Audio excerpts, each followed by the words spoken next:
Sangeet Natak Academy 2022 awardee Dr. Yumnam Sadananda has appealed to those concerned to avoid nepotism when recommending an artist for award presentation. He made this statement during his felicitation by Kanglei Mime Repertory Theatre today. The felicitation event was held at the theatre's hall in Langthapal Kunja.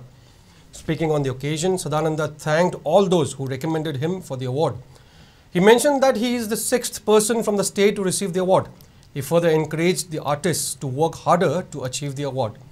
Mentioning that a subject on mime has been included in the syllabus under NEP 2020, he said that the same will facilitate the artists in exploring the teaching profession.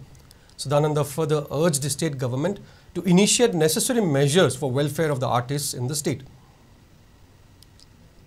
India ki oina performing art di the biggest award in the field of performing art haisi oidoi ni masi award se phangpa ai koi gi mamang da su jaguru mayam ama phangjiba leibi kha da horei basingna ai di award phangdre ne aina tawjaba sidi yam yam aina ninghan ba do tobiganu ma se nongtar nongdi phangakani khali recommend tobiriba oja singna su matik jaba singsi khalaga koi dum tawbiyo ina haijeningi art tawbai si minamba yaba ponate mimang thokna my performance ulaktoini proof leiba ngaktana ma si oiraktoine ba aduna phangam thokta daga hek phangjanba si nuaiti sumaina mana mathum phangaiba akoi artist singse masi su koi government na mpham cha mpham da mai thabak piba yabana pibiro sarkarna miyeng si yam chumna yam thuna akan mamong da sangbiba sungani haibasi ai media gi khudong chaba lorga ai wafam si thamjari.